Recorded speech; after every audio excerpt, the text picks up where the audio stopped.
repeated unprojections. So these come in two different forms. So there's parallel and serial. So, you know, probably most of you have studied electronic circuits at some time and know where this comes from. So the idea is, you know, as I said before, if you enjoy doing something, you probably want to do it again. So if you get benefit from doing unprojection, then maybe you can do it repeatedly. So we know if I've got, you know, just the simplest case would be V, a hypersurface, maybe contained in P, or A hypersurface, so F equals 0. And suppose that it contains a codimension 2 complete intersection. Suppose it contains D, which is, you know, maybe x1 equals x2 equals 0. Yes, then of course F is in the ideal of x1, x2. And that means that F is A x1 plus B x2.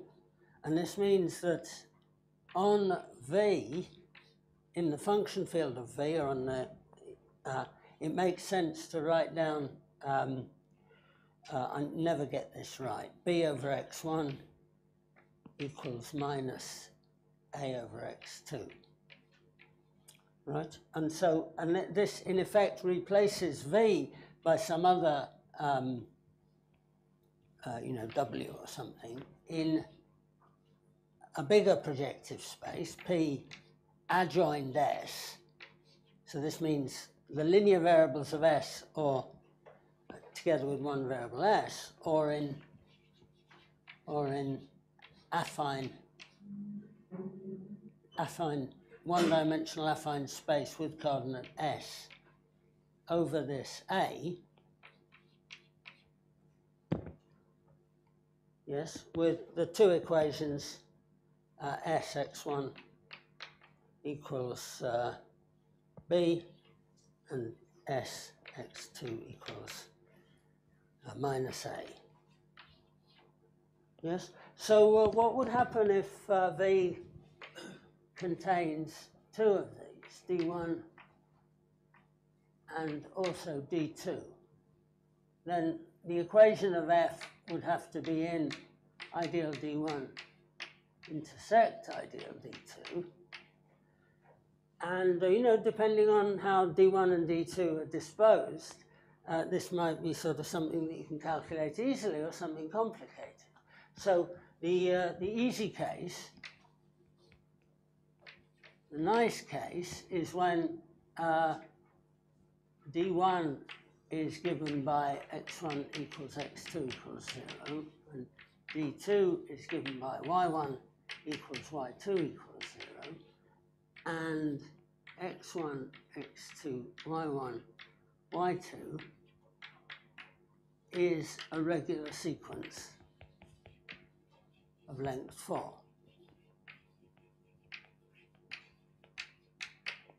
Yes, so I told you this was a complete intersection, so it follows that x1, x2 is a regular sequence of length 2, but when I put the two together, that could go wrong.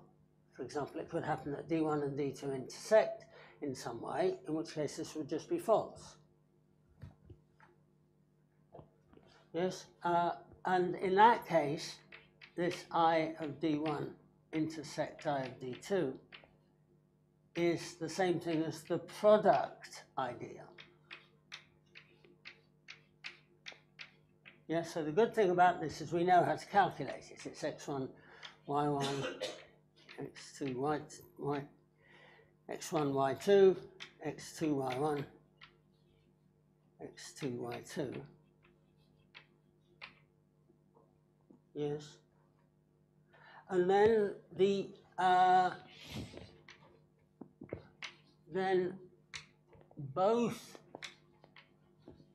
sets of unprojection equations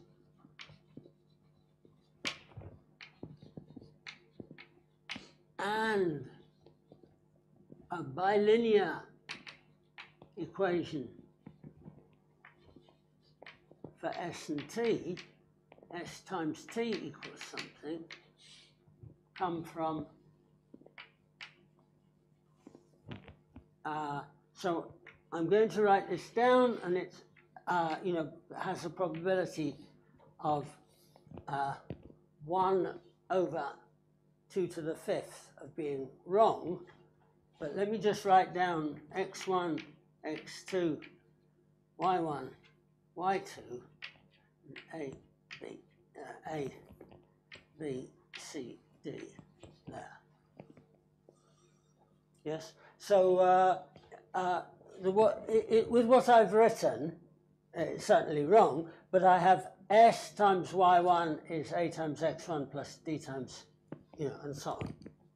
Yes, so in this case, V is in the ideal generated by these, so it's a linear combination of these things. So I can separate those out. I can write, you know, S times maybe those two, X1, you know, B X1 plus C X2 equals something, and then, sorry, S times Y2 equals that, and S times Y1 equals something like that. Yes. So the point I'm making, I'm writing S times Y1 is some combination of X1, and S times Y2 is some combination of S times X2 is some combination of X1 and X2. And then T times X1, T times X2 is some combination of Y1 and Y2. And then finally, this fifth equation that you wouldn't have guessed just from these equations is S times T is A times D. So write out the unprojection equations for D1 and the unprojection equations for D2. Yes, and so this gives us S times, the way it's written, it's S times Y1 equals something, S times Y2 equals something, then T Y1 equals T Y2. Yes? And I still don't own an equation for S times T. So S times T comes from calculate colon ideal.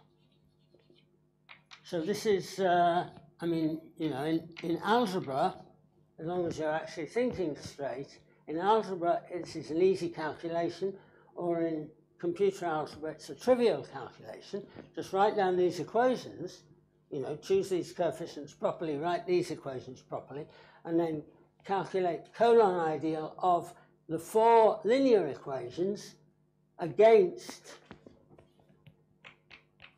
any of the 4 x1, y1, x2, y2. Yes, so this happens again and again. So, you know, what am I talking about? This V might be a cubic surface, and I might have a line on it and another disjoint line on it. That's what this regular sequence of length 4 means. That there are 2 disjoint lines. So you all know that I can contract a line and get a complete intersection, del Pezzo surface of degree 4, or I can contract the other line, get a different del Pezzo surface of degree 4. I can contract them both and get del Pezzo surface of degree 5, which is codimension 3 Gorenstein, so must be given by Pfaffians, and so it's given like this. Yes. So this is example of parallel unprojection. So the word parallel means that the centers of unprojection existed before I start doing anything. Yes? So here I'm assuming I've got V and that it contains two different unprojection divisors. Yes, and then I can unproject either of them separately, or I can do them both together. Right. So there's a different kind, which is serial unprojection, which is sort of, let me just do it schematically. I've got D1 in V, and then I do an unprojection here. I sort of get one V1, and then this, so this D1 gets contracted to a point, but then maybe some D2 comes out of, where D2 comes out of the exceptional locus of first unprojection. So again, I'm talking about something that you all know and you've all done at some time, namely, so if I take S4 in P3, K3 surface, K3 quartic, if I've got a line in there, then the unprojection of the ideal line goes to T4 inside P1112. This is the new unprojection variable, and the equations are exactly the same as the equations here, right? They're just S times x1. S is now of degree 2. S times x1 is the cubic, which is the coefficient there. Yes, and so if this were general, this would be the T4 would be a non-singular, and this would be a morphism contracting L to an ordinary. So L is mapping to point P in there, which is a half of 1, 1. And this is just given by. Sorry, this would be T would be 3, 3 weighted in section. However, it could happen, for example, that along this line L, the S4 has an ordinary node. Yes, and people who work in surfaces sort of almost instinctively blow up the node so that they're working with something non-singular. If you blow up the node, you get a -2 curve. Yes. However, forget about what you do by instinct and do this by algebra instead. So when I do this by algebra, both these A and B both vanish at that node. Yes. And so it means when you do the unprojection, this contains a new line, which is L2. Yes, or you can just think of this as being a -2 and -2. Yes, so the doing the first unprojection automatically blows this point up and produces this new curve L2. Yes, and if I unproject this again, I'm just contracting both of these down to an A2 singularity. So this is something that every surface that person does automatically. Yes, and that will again be codimension 3, again be Gorenstein. So it'll be so there'll be in this case, this will, assuming this was just a node, this will be a morphism that contracts. So the whole thing will be a two-step procedure. We'll go down to a third of 1, 2. Yes, and so you can continue this a number of steps. Because K3 surfaces here, have a Torelli lattice and all that kind of thing. You will be able to find a point here which is of type A2 or A3 or A4, probably all the way up to A16 or A17 or A18. So you could do this many, many times. So that's serial. And the word serial here means that the second time we do this, the second unprojection center did not exist on the original thing, only existed after one blow-up. So this appears in lots and lots of other constructions. In particular, you know, if you look on my website, there's something called diptych varieties.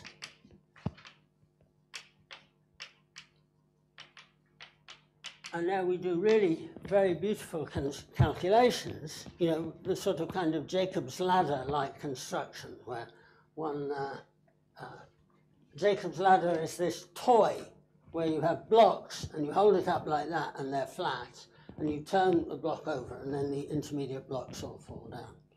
So it's this kind of very beautiful construction. Okay, so that's how to construct del Pezzo surface to degree 5, and this is how to construct a K3 surface with an A2 singularity. So nothing very difficult or very fierce here. So I want to talk about, the main thing I want to talk about now is Godot surfaces. And especially Z mod 3. And at the same time, there's a you know, a separate story on Campanelli surfaces.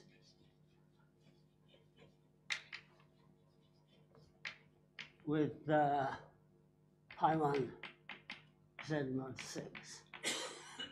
And so this story is sort of, I mean, the two stories are different, but they have many you know, subplots in common. So this is Zosnev and Stavros Papadakis 2 or 3 years ago. Yes. So let me try to talk about this correctly and just refer to this construction of the other guys. Yeah. So just remind you of the status of Godot surfaces. So by definition, it means a Godot surface is S. So let me assume that Ks is ample. If you know about Duval's ordinary double points or rational double points or Duval singularities, you know what to do in that case. And PG is 0 and K squared equals 1. Right. So the thing that's known here, and this was, Lucien Godot worked in the 1930s, and then this was revived by Bombieri and Pierre Deligne and lots of other people. So it's known that these have pi 1 of S is one of Z mod 5 or Z mod 4 or Z mod 3 or Z mod 2 or the identity group. And so this is sort of classical. So in each of these cases, the surfaces exist, and the surfaces depend on an irreducible moduli space, right? So that's sort of rather easy in these cases, and this is today's talk. So this is the thesis of Stephen Cochran about 10 years ago. So some of you may know him. Currently in Bayreuth. And so this is, this case 1 is hard, and I've been working on it all my life, but it will soon be completely solved by a lady in Kaiserslautern called Isabel Stenger. So she's working with Frank Schreier and me and other people. But she has essentially complete information. So the modular space here will be irreducible when her thesis comes out. Yes, and so So Campidelli PG equals 0, K squared equals 2, and you know, pi 1 is of order 9, 8, 7, 6, 5, 4, 3, 2, 1, and here, so there are two groups of order 9, namely Z3 plus Z3 and Z9. They both occur. 8. There are 5 different groups of order 8, and 4 of them occur, and D8 does not occur. Yes, there are. So all of these cases exist now. Whether or not the modular space is irreducible here is still open. So here, you know, the dihedral group D6, isomorphic to S3, does not exist. Yes, but otherwise, all possible groups exist. So there are lots of problems here. In particular, this is proved to exist, but no algebraic construction is known. So this is a challenge for the future, right? And the paper I'm talking about, the Nevson Papadakis solved this problem. Yes. So let me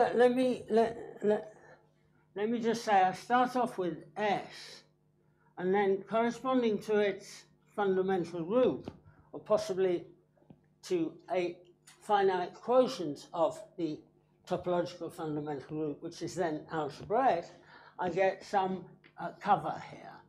So I get a G cover.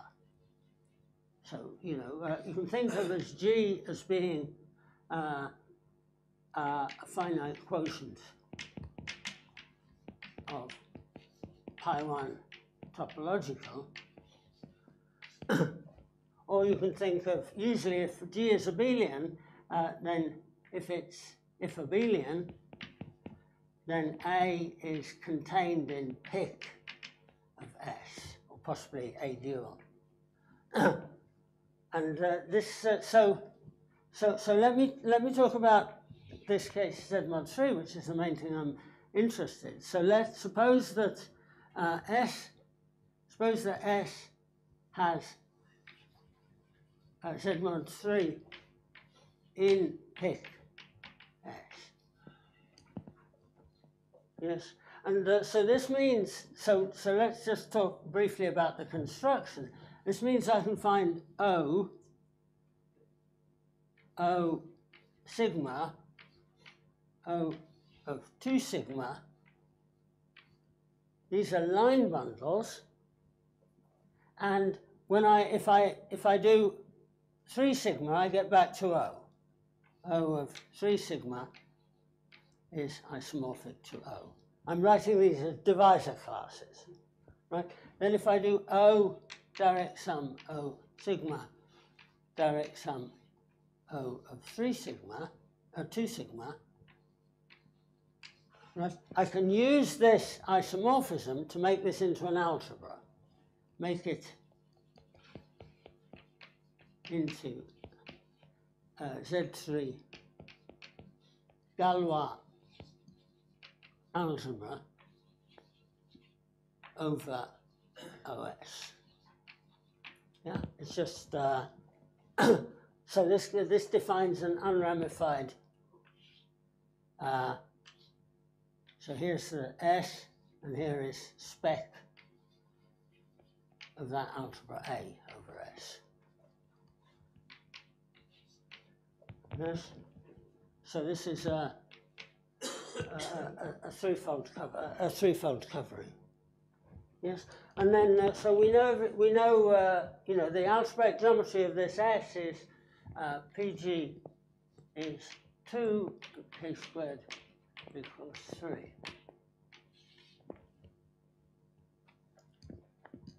So I want to construct these surfaces, and I'm going to give a sort of quite grandiose construction of a big algebra based on these ideas of parallelogram projection. Yes, and you know, the sort of, so what I'm going to do is,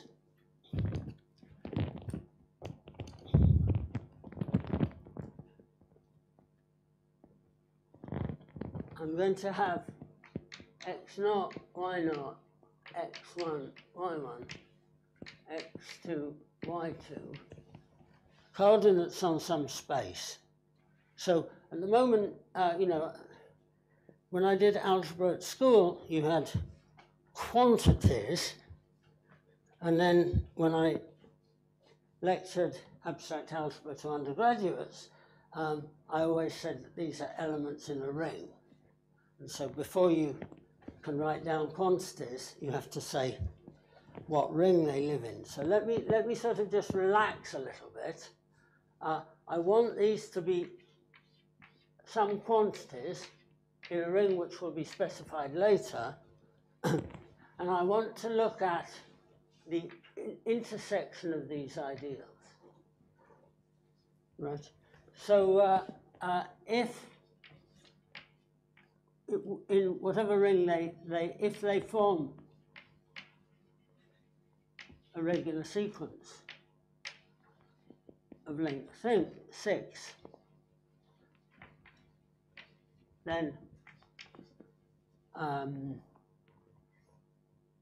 the intersection of the ideal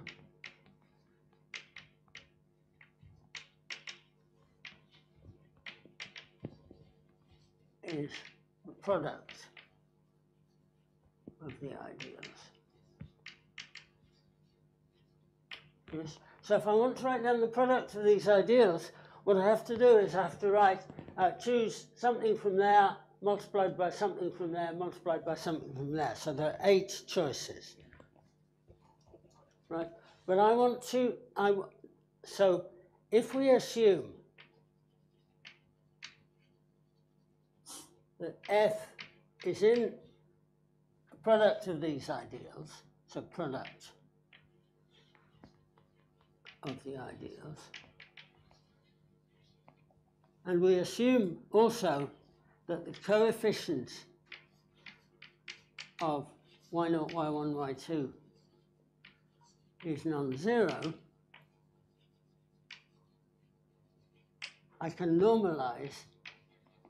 This is just, I'm just sort of softening up the problem to f equals. So I'm going to write y0, y1, y2, that's the non-zero coefficient. And here, instead of writing 8, I'm only going to write down another 4.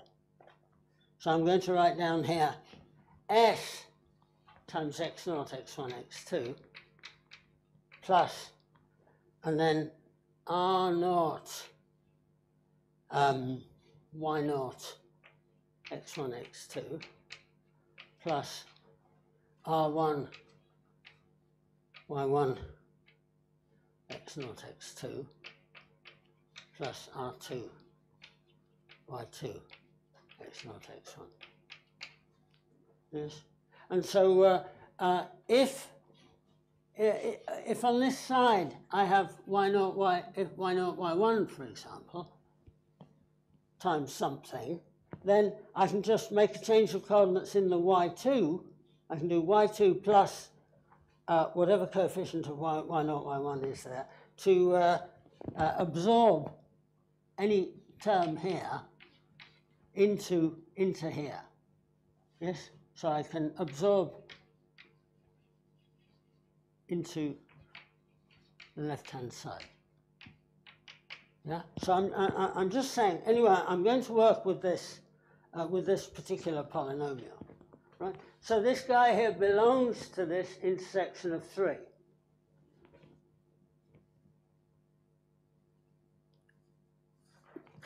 Yes. So I'm going to write down Z0 is the unprojection variable for x naught, y naught. And so the z naught is going to have these two equations, z naught x naught equals y1, y2 minus r naught x1, x2. And z naught times y naught is, what I've done is I've taken these terms, so every term here is in the ideal x naught, y naught, so some of them are divisible by x naught, and I assemble those together into, the ones divisible by x naught are in this bundle, and then all the others are divisible by y naught. And so this is S, these are ones I underlined, S x1, x2 plus R x2, y1 plus R2 x1, y2. Yes. And so I just, I'm doing something automatically. I'm writing down Z naught is those underlined terms divided by y naught. Yes, and that's equal to the other two terms there divided by x naught. Yes, so if I take these two terms and take out the y naught, I'm just seeing this this term. Yeah, and so z naught times that. The z naught given by this divided by x naught y1, x naught is equal to this divided by, right, and so on. So similarly, z1 x1, z1 y naught y1, right? So what am I, just think about how many equations I'm writing down. I'm writing down two equations here which are linear in z naught and don't involve z1 and z2 at all. I'm writing down two equations here, and then I'm going to be writing down two equations for z1, z2, right, times x2, y2. Right, and at the end of this, I'm going to write down three more equations, which are z1, z2, and z0, z1, and z0, z2. Yes, and how do I find these equations? Well, that's exactly the point I was making here. Yes, so I've written down linear equations for z1 and z2, and if I want to find the bilinear equation, then I just put those equations in this matrix form, or, you know, calculate a colon ideal. It's a matter of choice. Yes, so I'll tell you what the equations are, which are not at all difficult.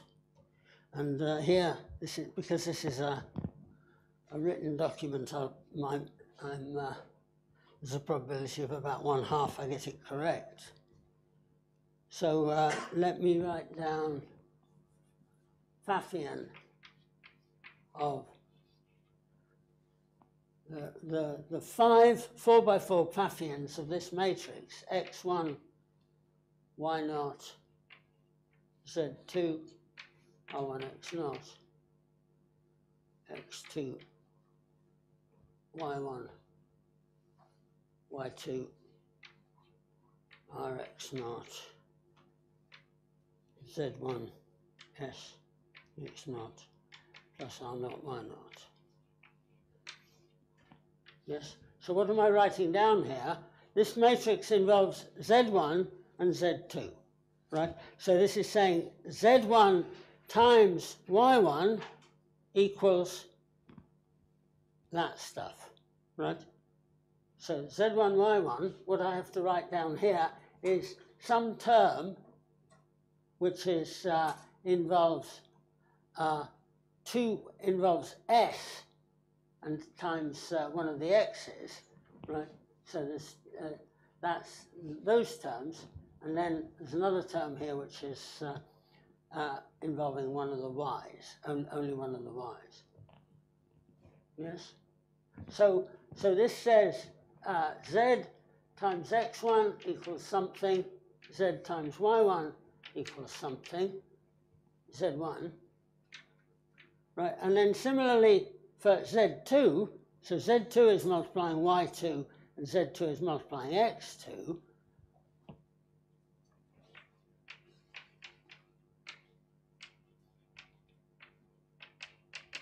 Right, and then at the end of this, there's another equation, z1, z2. So I should say, so quite possibly many of you already know this, but when I've written this out, these are the 5 Pfaffians of this matrix. So the matrix itself consists of identities, linear identities that hold between these, right? So if I write down x1 times this Pfaffian, and then y2 times this Pfaffian, right? If I write down if I write down m12 times the Pfaffian of what do I want to say?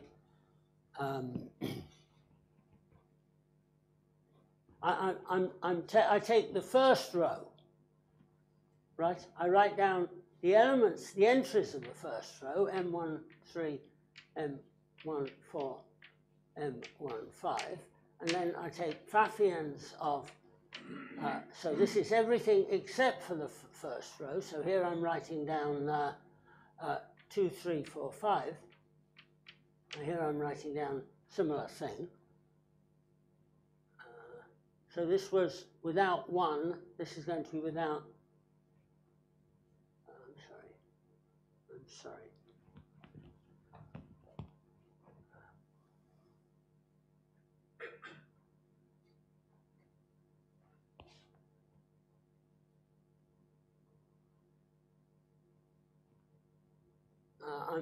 I'm sorry, I've got this slightly wrong. Anyway, and then I take appropriate signs. This will be identically 0. Yes. So this matrix here knows the 5 equations, and it knows the identities that hold between the 5 equations. I'm sorry I haven't got this entirely correct, but it's not. You'll find this in the literature. Yes. So how many equations I've written down altogether? So this original equation is cubic in the xi's and yi's and xi's and yi's, and we won't see it again because it's contained in. It's already a combination of any 2 of these, right? So I'm writing down here 6 equations, and then there are these 3 bilinear equations, and between them there are 9 equations, and they satisfy 16 syzygies. So I told you how to get 3 sets of 5 syzygies from them, and there's several more. So now I'm going to write down the variety satisfied by all of these equations. So I'm writing down this big variety. So take A13 with coordinates, all of the xi, all of the yi, all of the zi, the ri, so now I'm treating, and the s. Yes, so I'm treating all the quantities here as independent variables. So there are the 6 guys forming a regular sequence, there's R0, R1, R2 forming the coefficients there, and there's s. And then there are 3 unprojected variables. Right? And then inside there, write down v. So its V is given by the 9 equations. So there's Zi times Xi, Yi. So these are just the unprojected equation, just taking that term there, taking F, and sorting out all the guys divisible by Xi and all the guys divisible by Yi. Right, and then at the end of this, there's Z1, there's Zi, Zj for the three possible guys there.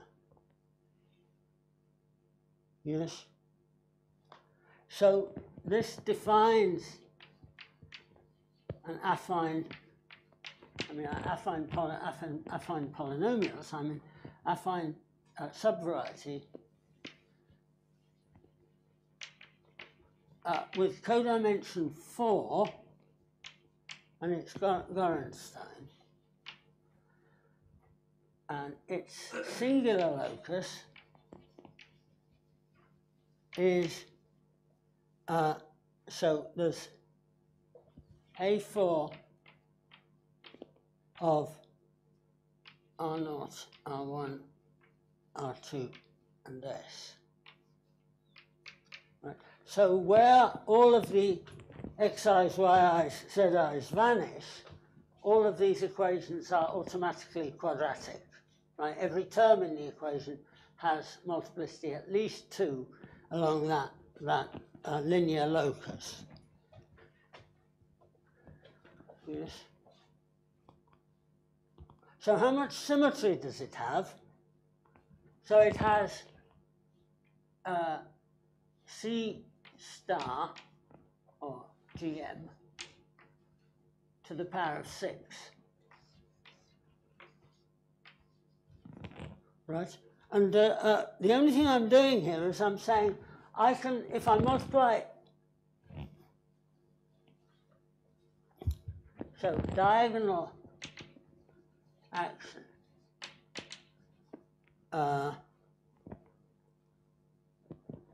yes. So I'm saying I can multiply each of these Xi's, Yi's, Zi's, Ri's, and S by 13 complex numbers, non-zero complex numbers, and then I can restrict only to the ones that preserve all those equations. So these equations have lots and lots of different homogeneities. Right? So if I'm going to multiply each of these 4 things by lambdas, by lambda I, then you know, I have I'm going to get 1, 2, 3, 4, 5 equations between linear equations holding between those powers of lambda I. Yes. So in particular, I can give weight Xi equals 1, weight Yi equals 2, weight Zi equals 3, and then if you want to do this, then this is also the weight of the Ri, and this is the weight of the S. Yes? So I had intention, the whole time I had the intention of making a Gödel surface, making this surface, and so when I construct a surface like this, there'll be I'm constructing slightly bigger than this surface. In fact, I'm constructing a 13-dimensional what's the word? A key variety, right? And but I always had the intention of constructing this where these are the sections of a canonical bundle. These are the sections of twice the canonical bundle, 3 times the canonical bundle, right? And then V has canonical weight minus 12, right? So if I work, I can work in P of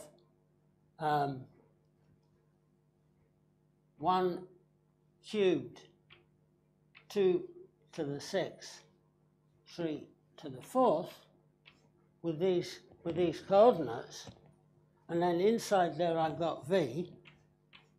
So, you know, I mean, I told you have to learn how to calculate the dimensions. So this is 12-dimensional, and this, it has canonical class something or other, and there's, I told you how to write down the equations, so implicitly I told you the resolution there. So this v has canonical class minus 12. So, you know, it's a singular variety. The v itself is not specially interesting, but what's interesting is what I can find as sections of the v by specializing those variables.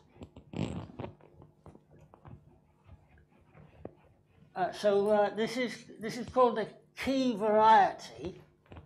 So key varieties is one of these classical terms when you apply it to straightforward determinantal varieties. So, for example, Grassmannian 2,5 is a key variety for all possible set varieties defined by these 5x5 Pfaffian equations. Yes? So, specialize setting Ri and Si, so Sri, general combinations of Xi, Yi, Ua2, right?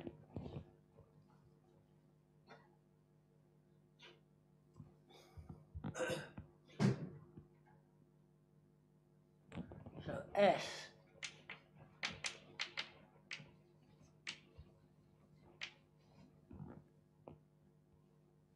right.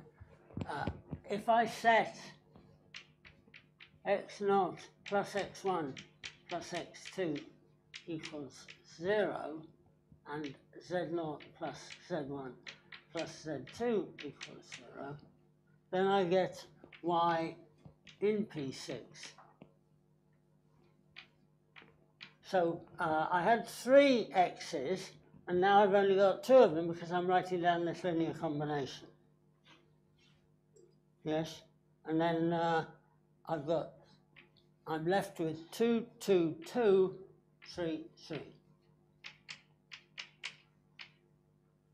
Yes, so the Ri's and the S are now polynomial forms in this space, forms of some degree. And I do this generally, then in general, this is a non-singular surface with PG equals 2, K squared equals 3. Yes? So when I said how much symmetry this has, this also, there's S3 symmetry. Right, everything I've done here, I could just interchange the Z1, Z2, for example, or cyclically permute Z0, Z1, Z2. So everything here. So I can choose symmetric under S3 under Z3. So this is you know, x0, x1, x2, etc. Then I get a free action constructing.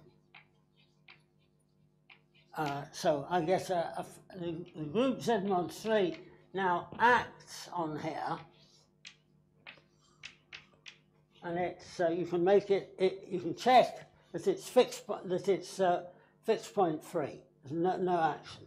So this constructing at the Gödel. 3. Right. However, as you can see, the construction is quite a lot bigger than this. So, for example, I could have omitted to put that in and I'd have got a Calabi-Yau threefold, or I could have omitted to put that in and I would find a Fano threefold or a Fano fourfold of some index. Yes. So, you know, this is a case, you know, I mean, I worked on this, my first paper in 1978 in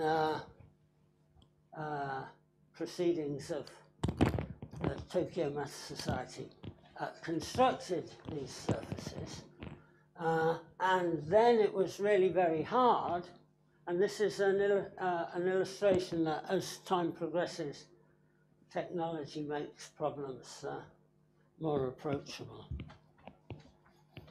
Okay, so let me see if I can remember just a little bit about this Papadakis and Nev's construction of Campanelli surfaces. So, you know, I mean, this is supposed to be a kind of showpiece of, now we have the technology, we can solve old problems. Yes? So I hope all of this is sort of, at least the idea, the intention here should be clear. We can, you know, I haven't said anything here that's in any way non-trivial. I just said I'm going to do these parallel and projections from a variety containing a complete intersection like this, right? And then I've just written out all the equations and checked some kind of non-singularity. Yes, and you know, this is also giving the moduli of these surfaces and lots of other things. So let me try and describe this, which is sort of very, very similar, but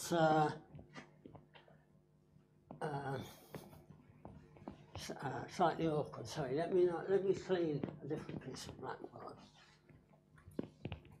So what their starting point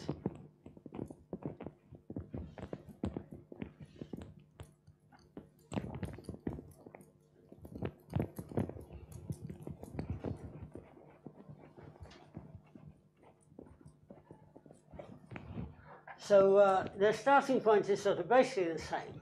They want S, KS, ample, PG equals 0, K squared equals 2, and they want Z mod 6 contained in pic S. Yes, and so in sort of more or less the same way, they construct a cover here. So this is a Z mod 6 Galois cover. Yeah, so it's the same picture, except there are 6 things, 6 sheets interchanged. Yes, so this will be a surface with PG equals 5, K squared equals 12. Yes, so I told you how to write down its Hilbert series. So Hilbert series, P of T, will be, you know, 1 plus 2t plus 6t squared plus 2t cubed plus t to the 4th divided by 1 minus t cubed. Yeah, I mean, this is just a completely general result about regular surfaces.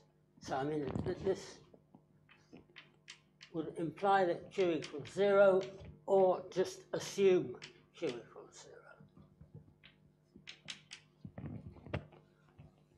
Yes, so they say, what would happen if t is in minus 2kV?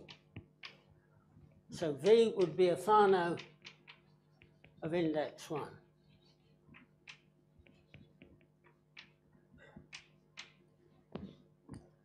Yes.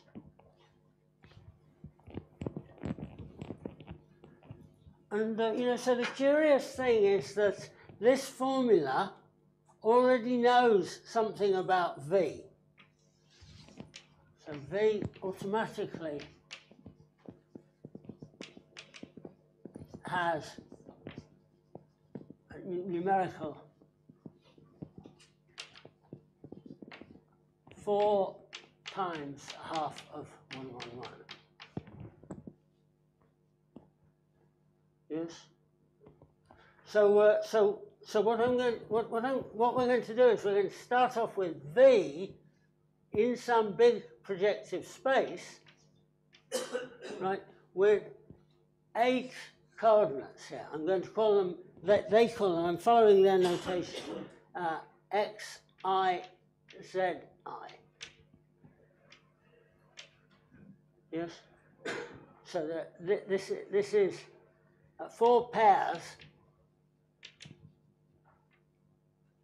4 pairs are forming a regular sequence. Right? So this V will be a quartic because we want Fano. Maybe I'll call this W. And I assume that it contains the 4 planes, the 4 codimension 2 linear spaces, xi equals zi equals 0. Yes? And so, you know, I can unproject this. So I get a V here, which has 4 times a half of 111. Sorry. This is a 6-dimensional variety of degree 4. Yes, this will be 6, and so this will have 1, 1, 1, 1. Yeah, so this is automatic. If I've got a codimension 2 linear space inside this V, I contract it to a point, it'll automatically be of this type. Right? The thing that does the contraction is a new unprojection variable, which they call yi. Right? And it'll have yi times xi and times zi equals something that you can imagine. Right? And so in this case, the polynomial, you know, the intersection of these 4 ideals is equal to the product of these 4 ideals, and that has 16 generators. Right? So this V, the W here, is just a combination of the idea. Anyway, then they're going to take this V6 and they're going to cut it with a quadratic extent, a quadratic equation. A quadratic equation that removes the 4 singular points. So this V6 will have these 4 points, right? This is contained in P1 to the 8th, 2 to the 4th, because I added in 4 unprojection equations, yes? And then intersect 3 hyperplanes HI, yes? And so that this constructs this surface T. And then they have to put action of a group of order 6 on it. And you know, this is not very clean.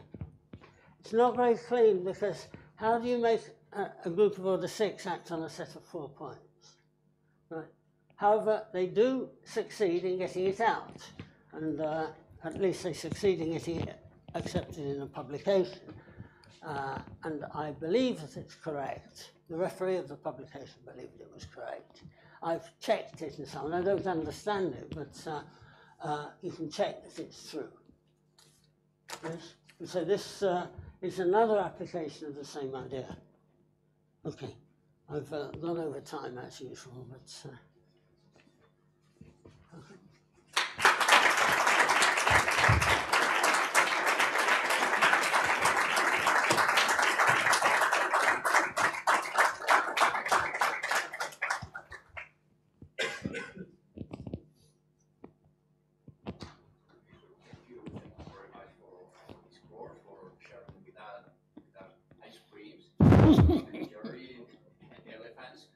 Yes. and for making the effort about having hearing to week of your birthday. That's good. It was a great pleasure, and I still have, you know, another 2 days of weekend with my kids in Madrid, which is all very beautiful. So anyway, I'll see you all tomorrow morning at this conference.